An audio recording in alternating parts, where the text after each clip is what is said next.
Alors nous sommes ici avec Jean-Michel qui participe au Salon des artisans d'art. Alors Jean-Michel, vous venez de France avec une technique un peu particulière, c'est que vous fabriquez des bijoux à base de fleurs. C'est quoi ça? Donc ici, on fait partie de la Chambre des artistes de France. On est tous ici réunis, une 35 à peu près, avec des produits de l'artisanat et tout ce qui sort de l'ordinaire. Nous, on fabrique des bijoux avec des vraies fleurs, des fleurs qui sont ensilées dans du sable à 45 degrés. On monte, on descend la température, ça déshydrate la fleur, ça conserve le coloris. Ensuite, on les suspend, on les passe avec un pinceau avec de la résine de polyuréthane de qualité alimentaire, ça touche à la peau, et ça pendant 6 jours ou 20 jours, selon les petites roses ou les orchidées.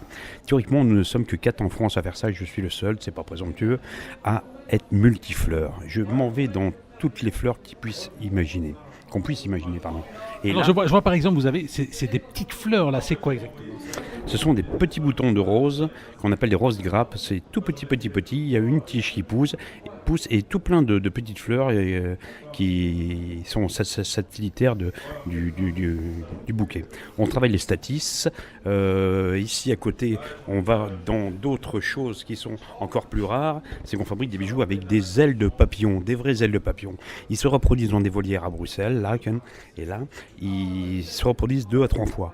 Ils meurent malheureusement, on récupère les ailes dans des vieilles collections aussi, on ne les tue pas et on fabrique des bijoux avec des ailes de papillon. Nous sommes que 3 en Europe. Alors vous fabriquez avec des ailes papillon. Attendez, j'ai une question à vous poser. Le papillon il est mort, mais si on le laisse comme ça à l'air, il va pourrir, etc. Comment vous faites pour préserver? Il y a des vapeurs de cyanoacrylate pour la conservation des coloris et pour les UV du soleil. Et ensuite, c'est traité à la plasticine. J'ai mis 8 mois pour comprendre le procédé et je découvre encore des nouvelles choses. Tous les jours, c'est ce qui me fait avancer. Alors, on poursuit un petit peu la visite là. Et là, ici, je suis président d'un club aquariophile à Maubeuge et on élève des criquets pèlerins. C'est des grandes sauterelles qui s'abattent par milliers sur des cultures, ça mange tout. Nous, on les élève pour donner à manger à nos poissons. Les ailes étant un petit peu acides, on les avait conservées. Maintenant, je fabrique des bijoux avec des ailes de criquets pèlerins. Là, on a demandé une recherche à l'INPI, c'est la recherche des brevets. Personne dans le monde ne faisait ça. Donc là, moyennant un petit paiement, on a un brevet dessus.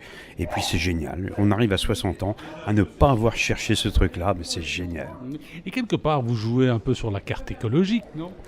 Aussi, on fait du recyclage, mais c'est tellement bien de conserver la nature telle qu'elle, d'en faire des bijoux, d'en faire des choses qu'on porte et qu'on peut porter tous les jours. Voilà.